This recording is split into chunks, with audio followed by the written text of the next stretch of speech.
ولتكن منكم أمة يدعون إلى الخير ويأمرون بالمعروف وينهون عن المنكر وأولئك هم المفلحون.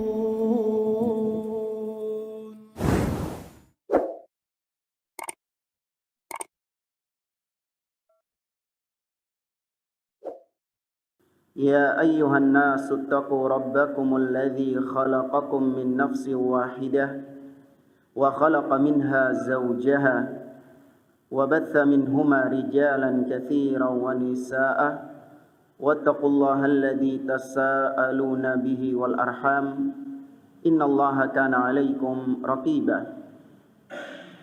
يا أيها الذين آمنوا اتقوا الله وقولوا قولا سديدا يصلح لكم أعمالكم ويغفر لكم ذنوبكم ومن يطع الله ورسوله فقد فاز فوزا عظيما. أما بعد فإن أصدق الحديث كتاب الله وخير الهدي هدي محمد صلى الله عليه وسلم وشر الأمور محدثاتها وكل محدثة بدعة وكل بدعة ضلالة وكل ضلالة في النار.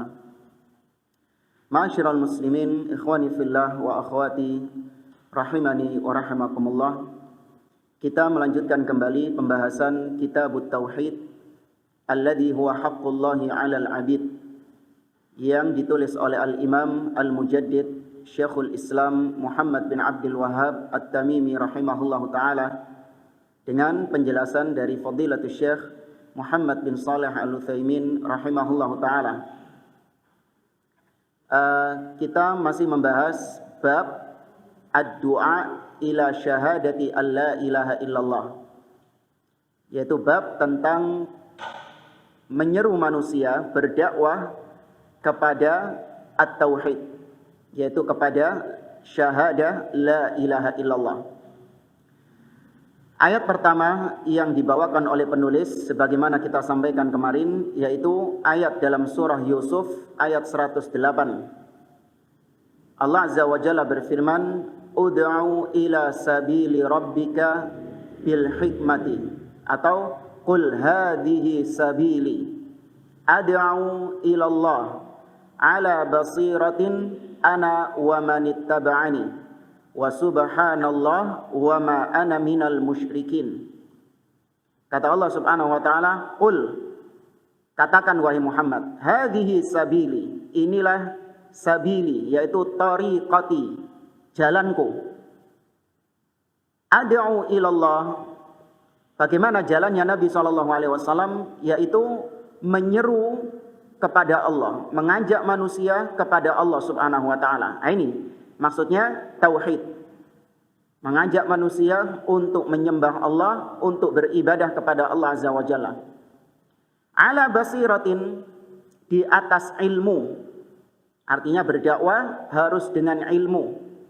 Barang siapa yang tidak memiliki ilmu, maka tidak boleh berdakwah. Ana wa manittaba'ani. Nah, yang di jalan ini adalah aku dan orang-orang yang mengikutiku. Berarti kalau kita ingin ittiba, mengikuti Nabi Muhammad SAW dalam berdakwah, maka terapkan ayat ini. Ya, kalau memang dakwah kita itu mengikuti Nabi Muhammad SAW, terapkan ayat ini. Karena yang mengikuti Nabi adalah yang menyeru kepada Allah, bukan menyeru kepada dirinya. Bukan mengajak manusia untuk fanatik kepada dirinya. Bukan mengajak manusia untuk fanatik kepada ormasnya, atau partainya, atau golongannya, hizbinya, tidak. Tapi manusia diajak untuk beribadah kepada Allah. Ini namanya dai yang ikhlas. Nah, sudah kita sampaikan pada pertemuan yang lalu, kata Syekh Utsaimin, dai, orang yang berdakwah, itu terbagi menjadi dua. Ada ad-da'i ilallah wa ad-da'i ila ghairi, yang mengajak kepada Allah dan ada yang mengajak kepada selain Allah. Terkadang kita ini kalau berdakwah ada unsur kita ini mengajak untuk fanatik kepada diri kita. Tanpa kita sadari terkadang ada benih-benih seperti itu. Contoh misalnya ya, antum, ini contoh kasus. Antum ketika sholat dikumandangkan, azan dikumandangkan, ada 2 orang anak kecil yang sedang bermain-main di masjid. Maka ketika itu antum mengajak mereka berdua untuk melaksanakan sholat. Sholat. Wis leren, doleni leren. Nah, salah satu dari anak tadi, dia menjawab Anda dengan jawaban yang kurang ajar. Ya, dengan jawaban yang kurang ajar. Dia mengatakan, apa sih? Sampean niku kudu wong tuaku kok ngongkon-ngongkon gitu. Sampean ini bukan siapa-siapa kok nyuruh-nyuruh saya. Kurang ajar. Sedangkan anak kedua, dia menjawab ajakan Anda dengan jawaban yang halus, jawaban yang lembut. Dijawab, oh nggih Pak, nggih matur nuwun, dengan jawaban yang sopan. Ternyata setelah sholat, ketika sholat, yang mengikuti sholat adalah justru anak yang jawabi Anda dengan jawaban kurang ajar itu. Dia yang ikut sholat. Sedangkan yang jawabnya halus tadi, malah sih gak sholat, tetap main di luar dia. Kepada siapa Anda marah terhadap 2 anak ini? Yang kurang ajar atau yang ngomongnya halus? Anda marahnya ke siapa? Yang kurang ajar kan? Iya. Sedangkan yang ngomongnya halus, Anda nggak marah.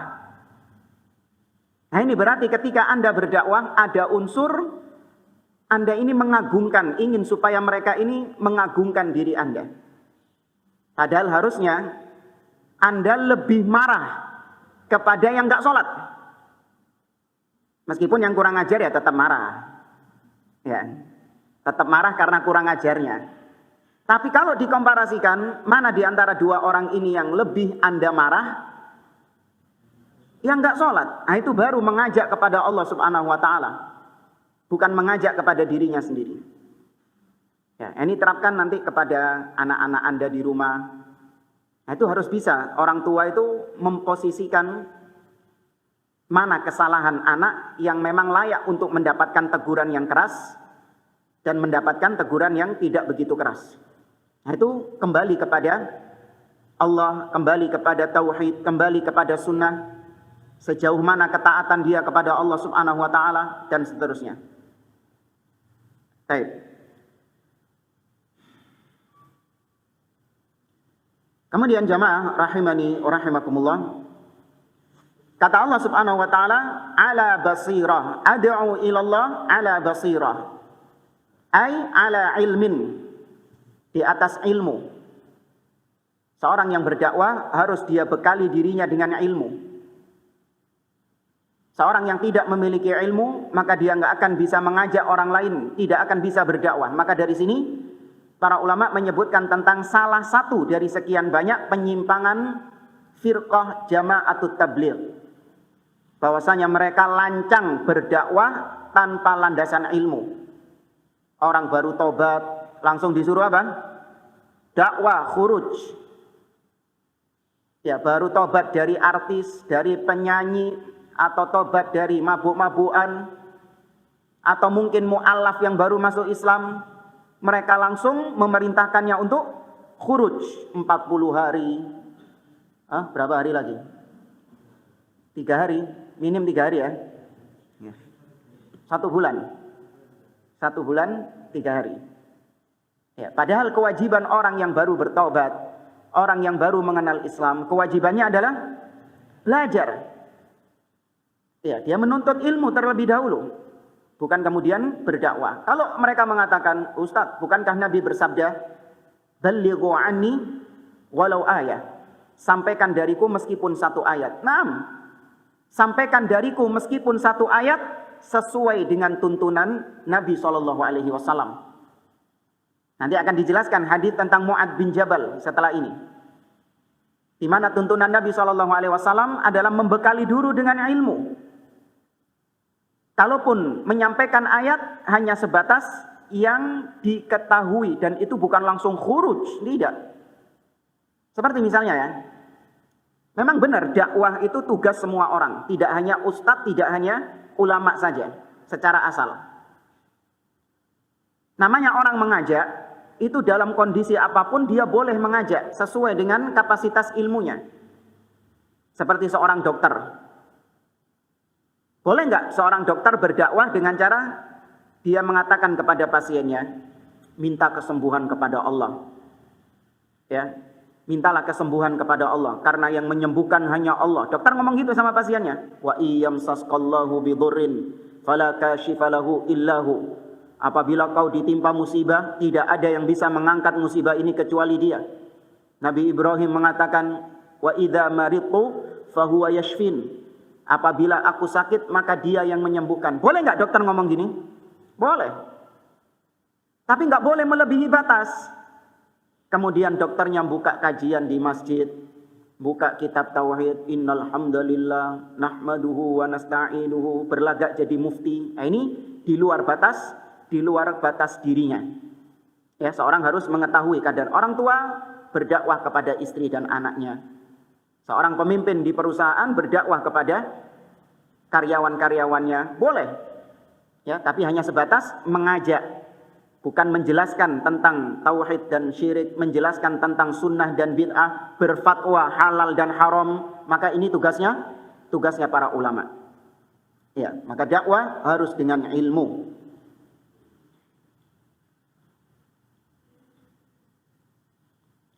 Kemudian sudah kita sampaikan juga, kalau nggak salah, bahwasanya seorang da'i itu harus memiliki beberapa ilmu yang harus dia kuasai sebelum dia terjun ke medan dakwah. Yang pertama, seorang da'i harus menguasai ilmu yang akan dia sampaikan. Kalau dia berbicara tentang tauhid, maka dia harus belajar terlebih dahulu tentang apa itu tauhid. Ya, ilmu materi yang akan disampaikan harus dikuasai dulu. Nggak boleh dia cuma tahu setengah-setengah kemudian disampaikan kepada kaum muslimin. Nggak boleh. Kemudian yang kedua, yaitu dia harus mengetahui kondisi mad'u, kondisi jamaah yang didakwahinya. Dia harus paham kondisinya bagaimana. Apakah yang didakwah ini adalah orang-orang yang sudah menerima sunnah, sudah tahu tentang tauhid, hanya untuk memantapkan saja akidah mereka, atau yang didakwa ini adalah orang-orang yang nggak paham sama sekali tentang tauhid. Nah, itu harus dibedakan. Gaya bahasanya, materi penyampaian yang disampaikannya, muatan-muatan yang disampaikannya harus dibedakan. Antara anak kecil sama orang dewasa, sama nggak? Sama nggak dakwahnya? Berbeda. Ya, anak kecil dengan bahasa mereka, ya, dan seterusnya. Kemudian juga harus mengetahui wasilah dakwah. Ya, seorang dai juga harus mengetahui wasilah dakwah. Berkaitan dengan wasilah, sarana ya. Wasilah artinya sarana dakwah. Sarana dakwah, apakah harus ada dalilnya atau boleh nggak pakai dalil?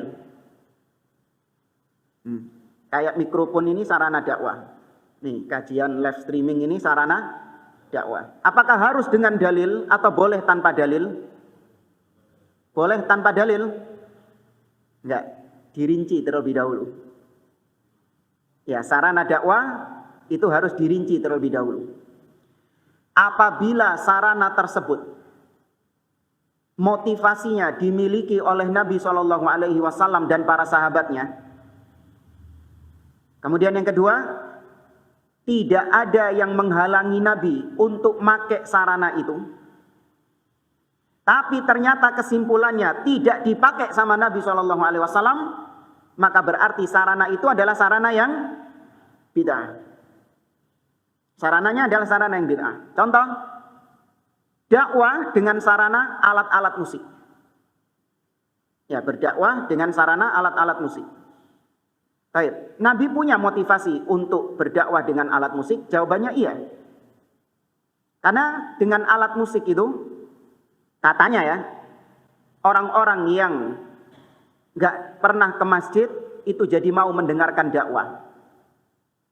Jadi istilahnya gini, kalau kita dakwah di masjid saja, terus orang-orang yang di luar masjid ini nggak tersentuh dakwah, ya kan? Karena mereka nggak akan datang ke masjid. Yang datang ke masjid ini adalah orang-orang yang memang serius menuntut ilmu. Terus mereka nanti nggak dapat dakwah, nggak dapat hidayah. Terus gimana? Kita bikin lagu religi, ya kan? Nah, kan mereka senang dengerin lagu. Nah, dari situ nanti dakwah akan masuk kepada mereka. Sehingga mereka yang aslinya nggak mau ke masjid, jadi mau ke masjid. Gara-gara dengerin musik religi tadi.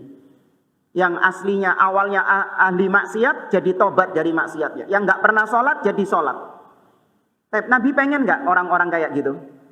Pengen. Nabi pengen orang-orang itu datang ke masjid, pengen tobat. Mereka pengen, Nabi itu pengen mereka ini taat kepada Allah, meninggalkan maksiat.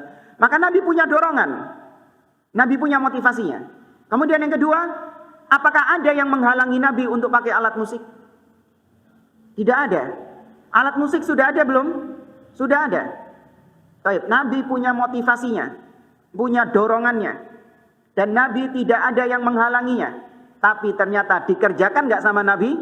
Tidak dikerjakan. Maka berarti kalau kita kerjakan di zaman sekarang, kita jadikan itu sebagai sarana dalam dakwah, maka jatuhnya bid'ah. Ya, maka wasilah dakwah itu juga terkadang tauqifiyah, harus dengan dalil, tapi juga bisa tidak dengan dalil. Nah, contohnya mikrofon. Nabi SAW punya motivasinya. Iya, Nabi pengen suaranya itu lantang.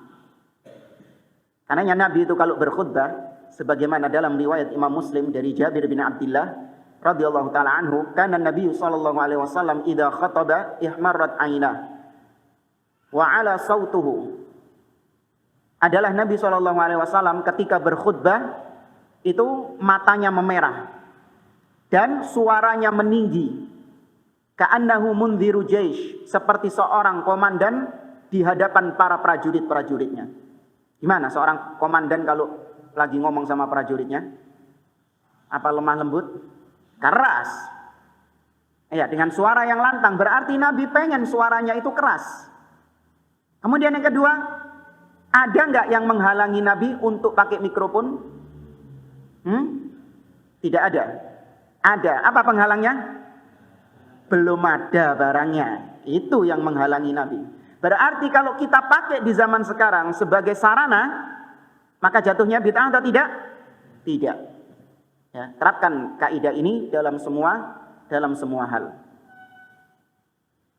Baik, maka harus mengetahui sarana dalam dakwah. Seorang dai harus mengetahui sarana dalam dakwah. Boleh dia pakai sarana-sarana yang memang tidak menyelisihi dua kaidah tadi. Seperti seorang mungkin menjelaskan materinya dengan papan tulis atau dengan layar proyektor, ya, atau apalah dengan dibagikan buku kepada mereka atau konten-konten dakwah yang ada di medsos.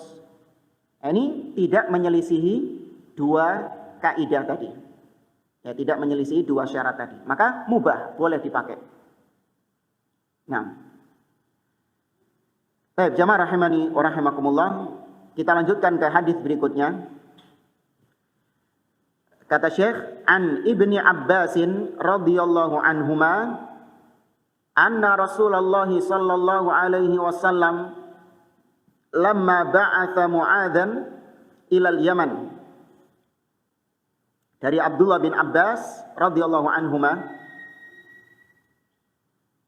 bahwasanya Rasulullah sallallahu alaihi wasallam tatkala mengutus Mu'adz bin Jabal ke Yaman.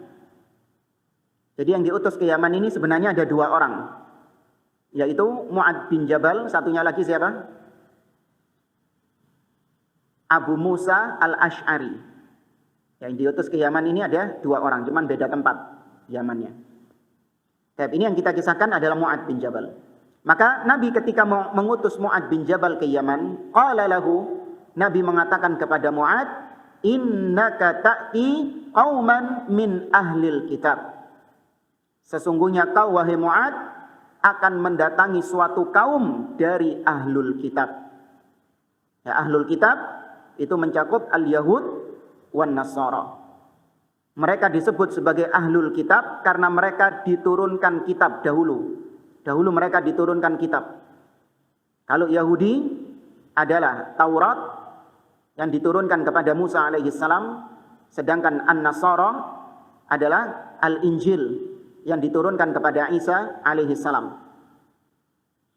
Kalau ada yang bertanya, Ustaz, apakah Yahudi dan Nasrani sekarang ini masih layak disebut sebagai ahlul kitab? Maka jawabannya, iya.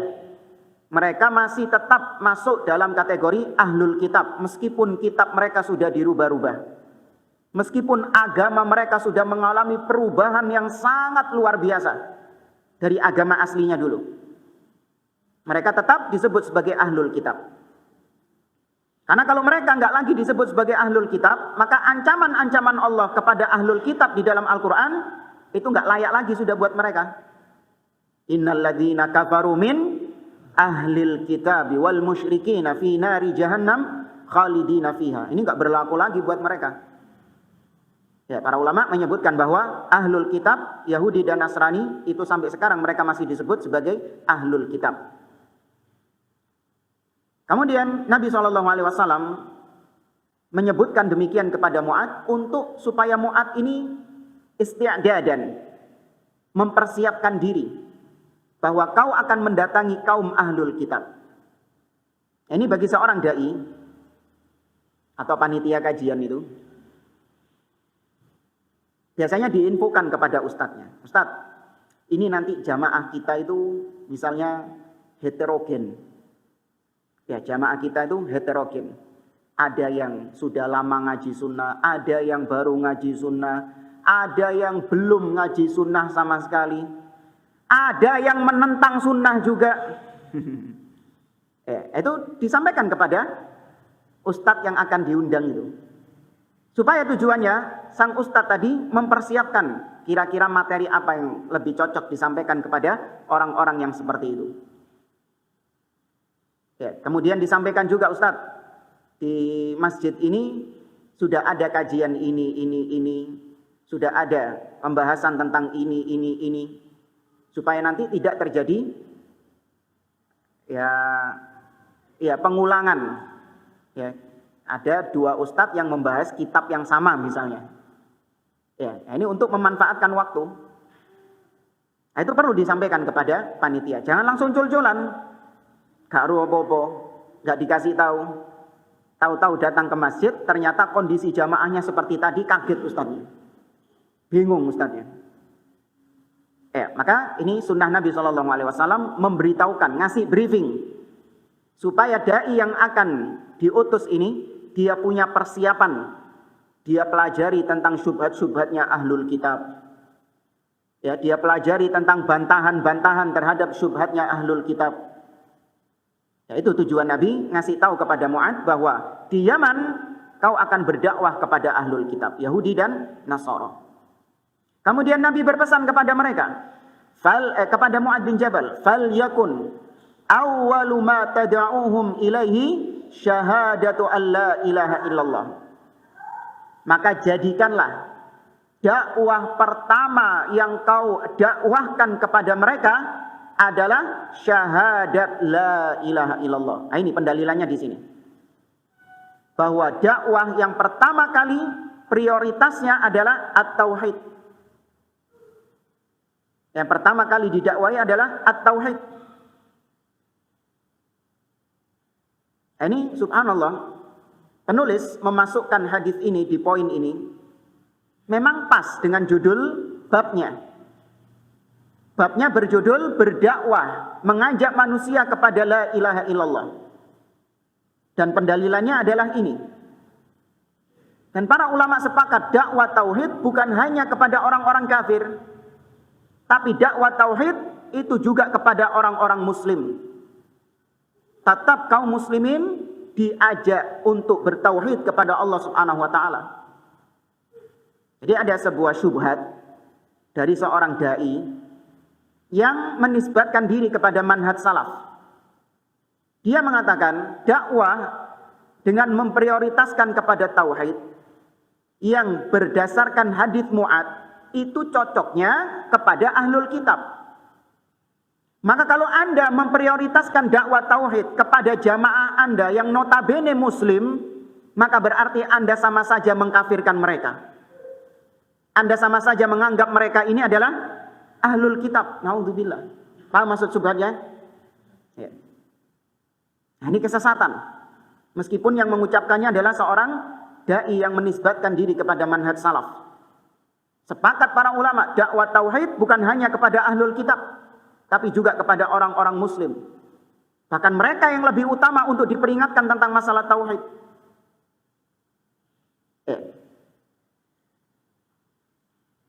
Kemudian syahadah alla ilaha illallah. Dalam riwayat yang lain, ila ayyuwahidullah. Jadikan dakwah pertamamu wahai Mu'ad kepada mereka adalah ayyuwahidullah, yaitu agar mereka mentauhidkan Allah Subhanahu wa taala. Agar mereka mengesahkan Allah Subhanahu wa taala. Ya, ini menunjukkan bahwa lafal tauhid itu ada di dalam hadis. Ila ayyuwahidullah. Ada di dalam hadis. Nah, ini membantah statement sebagian orang yang mengatakan, Ustaz, saya sudah bolak-balik baca Al-Quran, tapi kok nggak ada kata-kata tauhid. Antum pernah tahu nggak di Quran ada kata-kata tauhid? Ada surat apa, ayat berapa? Padahal kan ini adalah hal yang paling utama dalam agama kita. Kenapa kok nggak ada satupun kata-kata tauhid di dalam Al-Quran? Bahkan di dalam hadis kata mereka, nggak ada kata-kata tauhid. Kalau memang tauhid itu adalah hal yang paling utama, hal yang paling urgent, maka pasti banyak kita dapati lafal tauhid di dalam Al-Quran. Tapi kenapa kok lafal tauhid nggak ada di dalam Al-Quran? Atau ada yang pernah nemu? Antum pernah nemu ada Ustaz dalam surat ini, ayat ini ada kata-kata tauhid. Kata para ulama, taruhlah memang benar Al-Quran dan hadis tidak menyebutkan kata-kata tauhid. Tapi secara makna ada nggak tauhid di dalam Al-Quran dan hadis? Secara makna ada. Wa'budullah wa la tusyriku bihi syai'a. Terserah mau Anda katakan itu tauhid atau apa, terserah. Yang penting maknanya di situ adalah menjadikan Allah sebagai satu-satunya yang disembah. Tapi ternyata buktinya ada kata-kata tauhid di dalam hadis.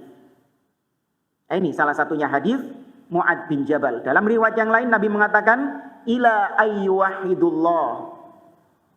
Ajak mereka untuk mentauhidkan Allah. Demikian juga hadis tentang ihramnya Nabi SAW ketika haji. Dari Jabir bin Abdullah, beliau mengatakan, ahalla Rasulullah SAW bitauhid. Kata Jabir bin Abdullah, Nabi SAW memulai hajinya dengan kalimat tauhid. Berarti kalimat apa yang dimaksud? Kenapa? Bukan. Nabi memulai hajinya dengan kalimat tauhid. Apa yang dimaksud kalimat tauhid di sini? Masa orang mau haji itu pertama kali yang diucapkan la ilaha illallah? Naam, talbiyah. Talbiyah itu juga terkandung tauhid di dalamnya.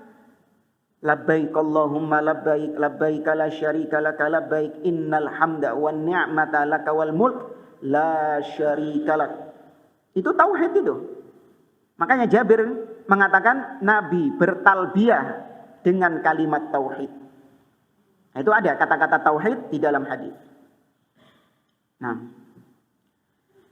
maka jamaah rahimani wa rahimakumullah, di sini ada tambahan dari Syekh Muhammad bin Shalih Al-Utsaimin bahwasanya penduduk Yaman di zaman tersebut itu memang kebanyakan adalah orang-orang ahlul kitab, Yahudi dan Nasara.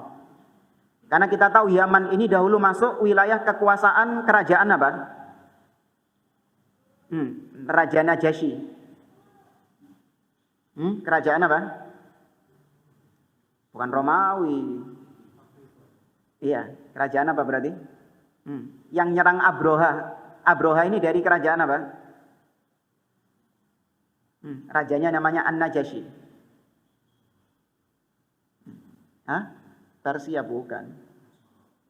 Agamanya Nasoro. Tempatnya namanya Afrika. Ini kita tanya namanya. Namanya. Kalau Romawi kan ada di Syam. Kekuasaannya ketika itu. Persia ada di Iran dan sekitarnya itu sekarang. Nah, ini ada lagi nih kerajaan ini. Namanya rajanya Najasyi, An-Najasyi.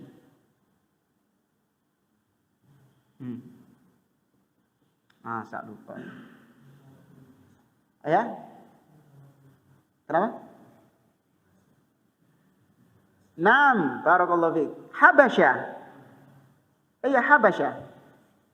Ya kan? Sahabat itu hijrah 2 kali. Nah, pertama kali hijrah kemana? Ke Habasyah ini. Baru kemudian yang kedua ke Madinah. Dan memang Yaman itu dulu masuk wilayah kekuasaan Habasyah. Makanya Abroha yang mau menghancurkan Ka'bah itu dari Yaman. Dan dia adalah gubernur di Yaman dari kerajaan Habasyah. Sampai sekarang masih banyak orang-orang ahlul kitab di Yaman itu. Ya, terutama orang-orang Yahudinya. Ya, masih banyak Yahudi-Yahudi yang ada di Yaman. Baik.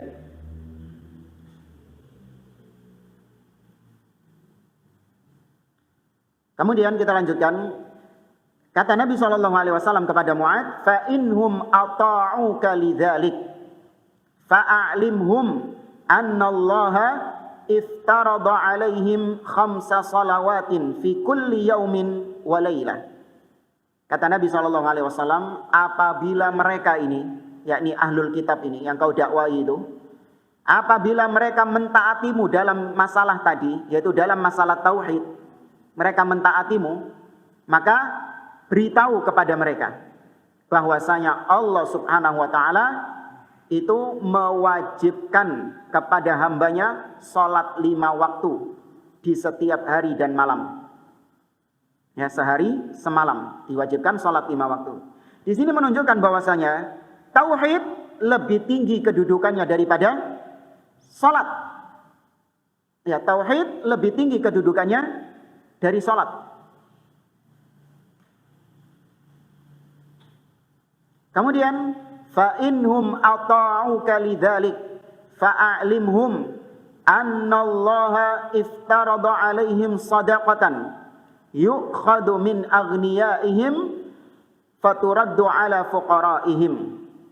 Apabila mereka mentaatimu dalam masalah tadi, yaitu dalam masalah salat, maka ajarkan kepada mereka, beritahukan kepada mereka bahwa Allah mewajibkan atas mereka sedekah. Sedekah maksudnya di sini apa?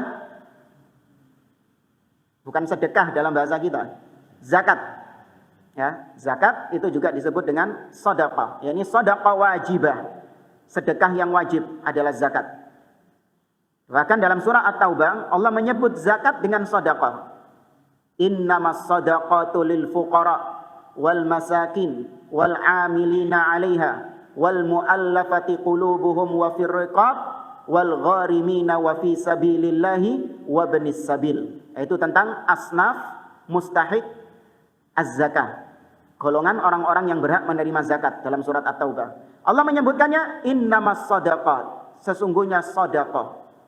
Ya, sedekah dimaksud adalah zakat. Maka kabarkan kepada mereka Allah mewajibkan zakat diambil dari orang-orang kaya yang ada di antara mereka, kemudian diberikan kepada orang-orang miskin, fuqara yang ada pada mereka. Tapi apa bedanya al-fuqara wal masakin? Karena dalam ayat tadi surat At-Taubah, ayat berapa itu surat At-Taubah? Innamas shadaqatu lil fuqara. Sesungguhnya zakat itu bagi orang-orang yang fakir wal masakin. Ayat 60. Ya, surah At-Taubah ayat 60. Sesungguhnya zakat itu diperuntukkan bagi orang-orang yang fuqara wal masakin. Apa bedanya fakir dan miskin?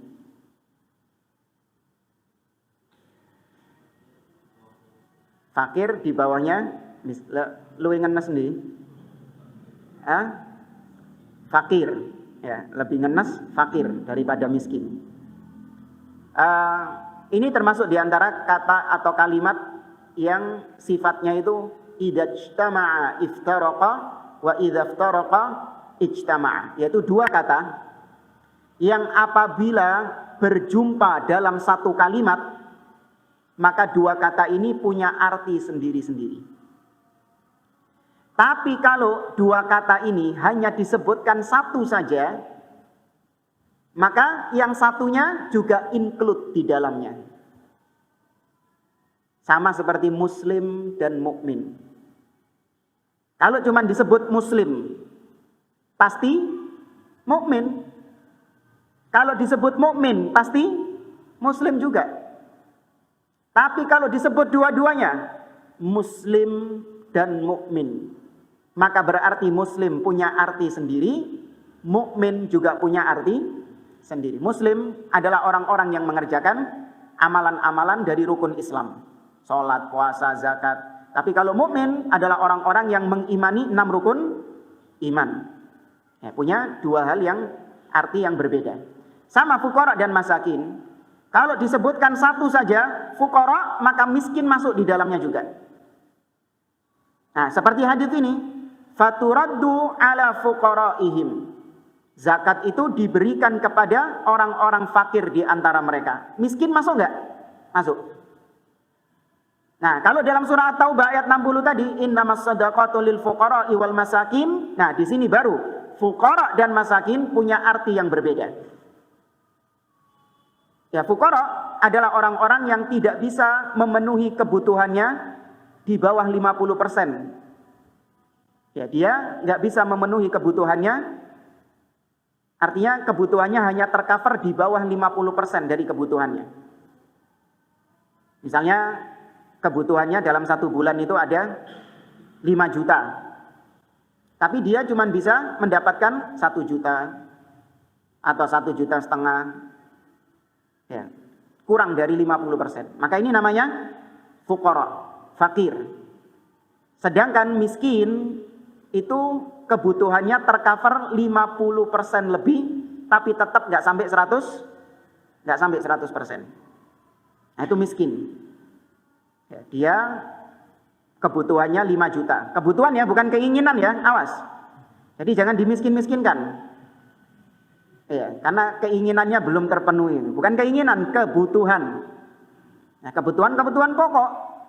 Ya, makan, ya, kemudian bayar kontrakan atau bayar sekolah, bayar listrik, bayar air, kebutuhan-kebutuhan, bukan keinginan-keinginan, beda. Ternyata kebutuhannya 5 juta, dia cuma bisa 3,5 juta atau 4 juta. Ya, ini gambaran ringkas saja. Intinya fuqara wal masakin ini sama-sama orang-orang yang berhak untuk menerima zakat. Kemudian kata Nabi SAW, fa inhum ata'uka lidzalik fa iyyaka wa qara'ima amwalihim.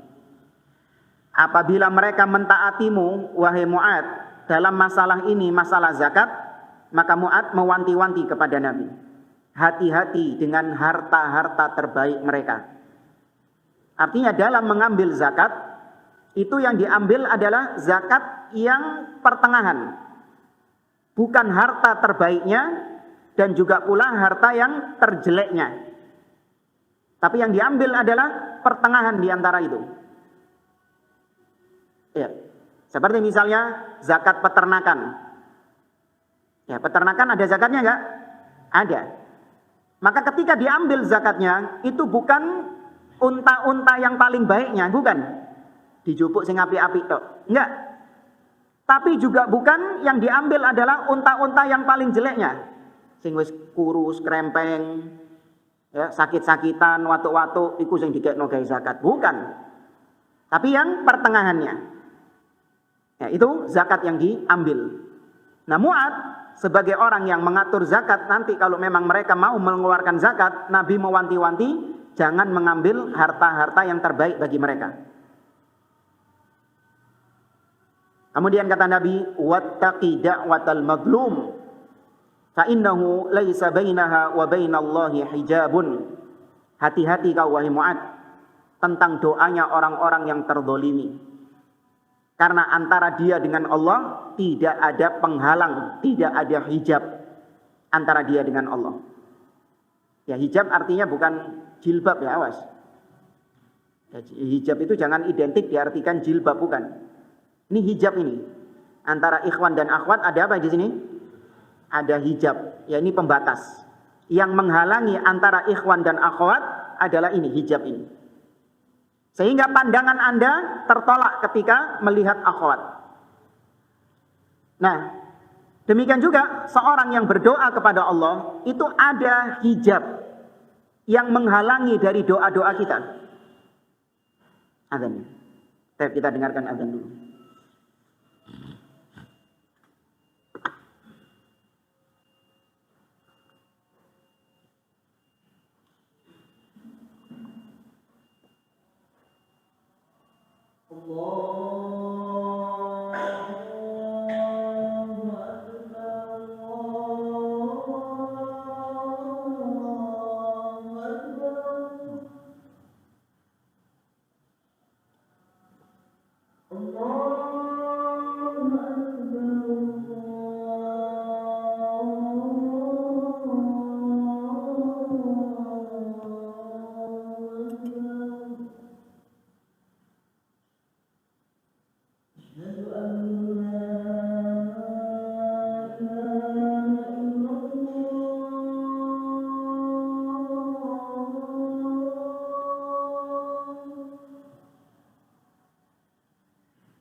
Kita lanjutkan. Seorang ketika berdoa kepada Allah itu terkadang ada hijab sehingga doanya tidak sampai kepada Allah Subhanahu wa taala karena ada yang menghalanginya. Di antara penghalang terbesar doa seseorang adalah maksiat dan dosa yang dia kerjakan. Ya, sebagaimana seorang yang yutilus safar, kata Nabi SAW, seorang yang sedang mengerjakan safar. Ash'atha akbar, yang sudah acak-acakan kondisinya, lagi berdebu. Yamuddu yadaihi ilas sama. Dia mengangkat tangannya ke langit. Kemudian dia mengatakan, ya Rabb, wahai Rabbku, wahai Rabbku. Tapi kata Nabi SAW, wa mat'amuhu haram, wa mashrabuhu haram, wa malbasuhu haram, wa ghudhiya bil haram, fa anna yustajabulah. Akan tetapi dia itu makanannya dari makan yang haram, minumannya dari yang haram, pakaiannya dari yang haram, pekerjaannya dari yang haram. Maka bagaimana bisa doanya dikabulkan oleh Allah Subhanahu wa ta'ala? Nah, itu berarti ada hijab, sehingga doanya nggak dikabulkan. Padahal orang ini sudah melakukan sebab-sebab terkabulnya doa. Apa sebab-sebab terkabulnya doa? Yaitu ketika safar. Orang yang safar doanya apa? Mustajab. Kemudian dia mengangkat tangan. Mengangkat tangan ini juga termasuk diantara adab dalam berdoa. Dan dia memanggil Allah dengan sebutan Rabb. Ya Rabb, ya Rabb. Dengan merengek dia kepada Allah Azza wa Jalla. Ini sebab-sebabnya sudah banyak loh. Harusnya terkabulnya doa lebih terbuka lebar. Tapi ternyata kata Nabi, gara-gara hal-hal haram yang dia lakukan, hal-hal haram yang ada pada dirinya, maka nggak dikabulkan doanya. Ya. Nah, adapun doa orang yang terdolimi, maka tidak ada penghalang antara dia dengan Allah Subhanahu wa ta'ala. Meskipun dia ahli maksiat. Ini kekhususan ya. Meskipun yang berdoa ini adalah ahli maksiat. Cuman para ulama khilaf. Kalau orang-orang kafir yang berdoa seperti ini, dia dalam kondisi terdolimi, apakah doanya dikabulkan? Wallahu a'lam, ada khilaf di antara para ulama. Tapi zahir, dalil-dalil yang ada menyebutkan ini juga mencakup orang-orang kafir. Kalau dia berdoa kepada Allah Subhanahu wa ta'ala, maka tidak menutup kemungkinan Allah kabulkan doanya. Ya, sebagaimana kisah Ikrimah bin Abi Jahal. Ketika diombang-ambingkan di lautan, Ikrimah ini dulunya orang musyrik ya, orang kafir. Ketika terombang-ambing di laut, maka Ikrimah berdoa kepada Allah Subhanahu wa ta'ala, minta kepada Allah agar diselamatkan. Dan ternyata dikabulkan doanya sama Allah. Dia pun terselamatkan. Nah, ini menunjukkan siapapun yang berdoa kepada Allah, maka Allah mengijabahi doanya. Meskipun secara asal dia ini orang yang kafir. Ya, maka kata Nabi, hati-hati dengan doanya orang yang terdolimi, karena antara dia dengan Allah tidak ada penghalangnya. Tapi harus dipastikan dolim ya. Harus dipastikan terdolimi. Jangan, sebenarnya itu bukan terdolimi, tapi merasa terdolimi. Itu beda loh ya.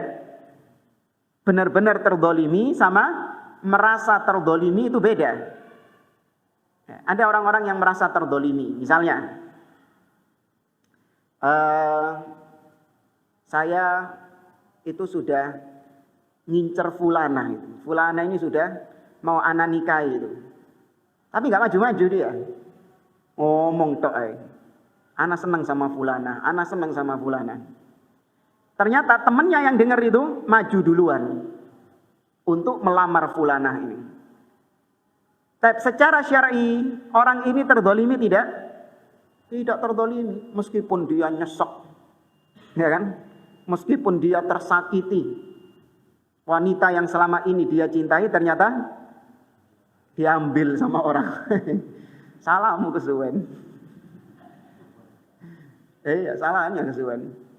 Dia merasa terdolimi, maka dia pun menggunakan hadis ini. Hati-hati doanya orang yang terdolimi, karena antara dia dengan Allah tidak ada hijab, tidak ada penghalang. Oh, beda.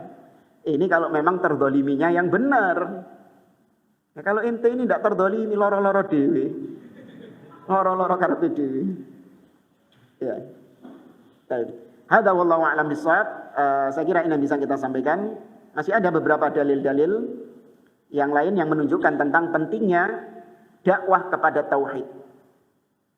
Ya, berikutnya ini ada hadis yang lumayan panjang, yaitu hadis tentang Ali bin Abi Thalib radhiyallahu taala anhu yang diberi royah, yakni diberi panji oleh Nabi SAW. Bahwasanya panji ini menandakan bahwa orang yang menerimanya yuhibbullaha wa rasulah wa yuhibbuhullahu wa rasuluh. Dia cinta kepada Allah dan Rasulnya, plus Allah juga cinta kepada dia dan Rasul juga cinta kepada dia. Makanya para sahabat pengen mendapatkan panji itu. Bukan karena panjinya yang mahal, bukan. Tapi yang mahal adalah statusnya, kata Nabi. Bahwa orang yang menerima panji ini adalah orang yang dicintai Allah dan dicintai Rasulullah sallallahu alaihi wasallam. Iya. Baik, wallahu a'lam bishawab. Insyaallah ini kita lanjutkan pada pertemuan yang akan datang dan sepertinya bulan depan sudah bulan Ramadan. Ya, kalau nggak salah ya. Rabu keempat gini sudah masuk Ramadan belum? Pas ya. Iya, pas tarawih kan. Jadi insyaallah kita lanjutkan setelah Ramadan ya.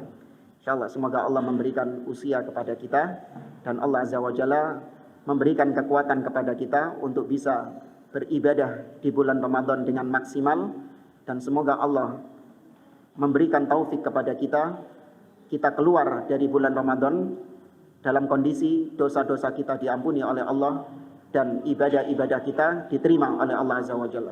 Innahu waliyyu dzalik wal qadiru alaih. Baik, sebelum kita akhiri, mungkin ada yang mau ditanyakan, tafadhol.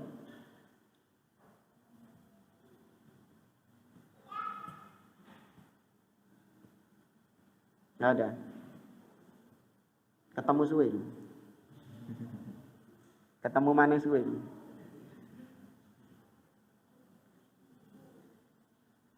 Ibu-ibu, ada yang mau ditanyakan?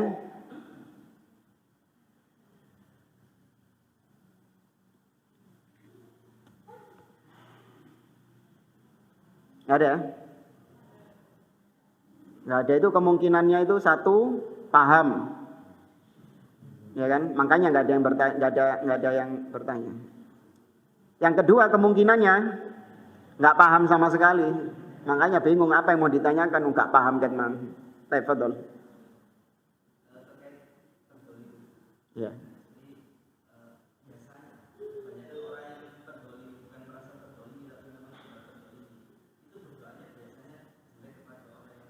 Bebas, dia boleh mendoakan keburukan bagi orang yang mendoliminya. Tidak ada masalah. Sebagaimana Nabi SAW ketika perang Badar, ketika perang Uhud, Nabi SAW menjelekkan keburukan kepada Ibnu Qami'ah. Ya, Ibnu Qami'ah ini adalah orang yang memukul Nabi SAW sampai helm perangnya Nabi itu rusak, sehingga besi-besi yang ada dalam helm perangnya itu menancap di pipinya Nabi SAW. Nah, itu didoakan keburukan oleh Nabi SAW. Ya, kalau nggak salah Nabi SAW mengatakan, Allahumma khdzulhu. Ya, kurang lebihnya kayak gitu. Semoga Allah Subhanahu wa taala menghinakan dia. Dan terbukti Ibnu Qami'ah mati dalam kondisi yang terhina, yaitu serundul-serundul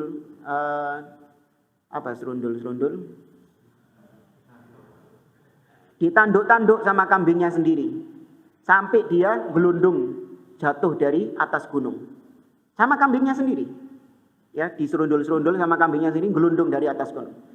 Nah, itu didoakan keburukan oleh Nabi SAW. Nggak ada masalah, ya.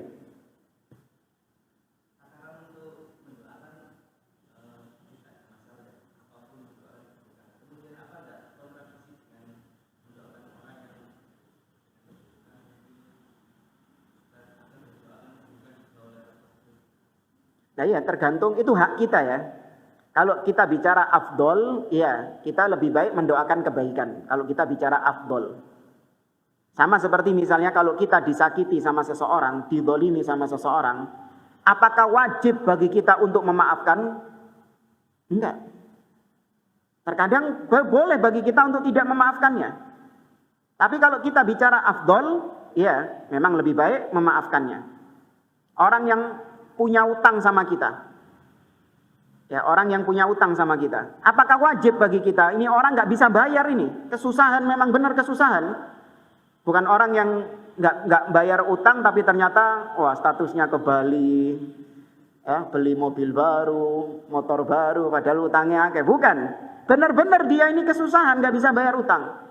Apakah wajib bagi kita untuk mengikhlaskan utang-utang tersebut? Enggak. Boleh enggak kita tetap menganggap kau masih ada utang sama saya, meskipun kau nggak bisa bayar? Boleh? Boleh, itu hak kita.